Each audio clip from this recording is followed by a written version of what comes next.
غوره قامونه هغه چې خپل اتلان ژوندي وساتي. او ځکه چې دغه خلکو په خپل ژوند کې ډېرې تجربې لیدلي، ډېر داسې حالات لیدلي چې د هغې نه خلک ډېره زیاته رڼا اخیستی شي. مونږه چې کوم د هڅه کوو، دا کوشش کوو، دا زمونږ د یو ځای پورې محدود نه دی، بلکې د پښتنو د ټولو اتلانو چا چې په دې قام باندې احسان کړی دی، غواړو چې د وخت سره سره د هغې ژوند هم راوسپړو او د هغې نه د مونږ کشر کل مونږ په خپله باندې د زده کړې طالب علمان یو چې مونږ دې څه زده کړو. زه خپل سرپرست هم ډېر زیات مشکور یم چې هغه په دغه لړ کې د هر قسمه مرستې په خلاص بڼ باندې ملګرتیا کوي. په تنظیمونو کې زموږ په سنګر کې ټوله غټه خبره ده چې سنګر د یو ذهن، د یو فکر، د یو سوچ واحد تنظیم دی. دې کې د اختلاف یا د خبرو گنجائش نشته. او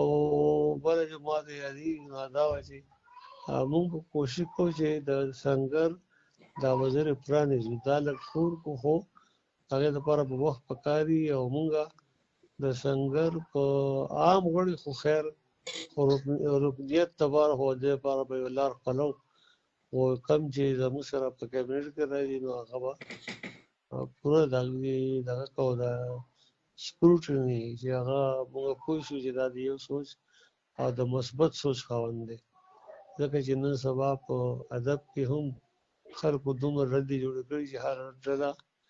خپل ځان ته ښه وایي. او زه د دې ټولو خلکو کوم چې راغلي دي مونږ یې درانه کړي دي، دې شکریا ادا کوم چې دي راغله او مونږ یې په دومره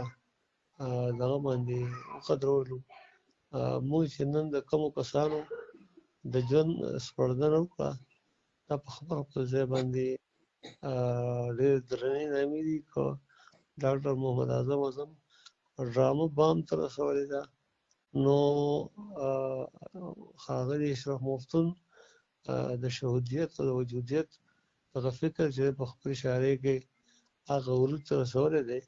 چې هغه یو عام کس نه شي کولی. دغه رنګ زمونږ هغه چې دی د فضل رحیم ساقي هغه په هغه وخت کې د ازادۍ غږ کاوه چې چاپېره ټول ظلم و جبر و د فرهنګي په دور کې یو سړی هر قسمه ظلم ته ځان نه شي، جبر ته ځان نه شي، نو داسې خلک ډېر زیات لکه د قدر وړي مونږ ته یې غیرت پرېښی دی، مونږ ته یې پښتو پرېښی ده، مونږ ته یې ننګ پرېښی دی.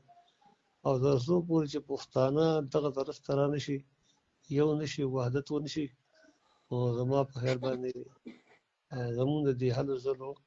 مقصد به هېڅ هم دی. زه بیا هم د دې خلکو شکریه ادا کوم خپل سرپرست په دغه باندې په حواله او خپل او خدای دې وکړي چې خام موږ سره ملګری نو انشاءالله سنګر به خام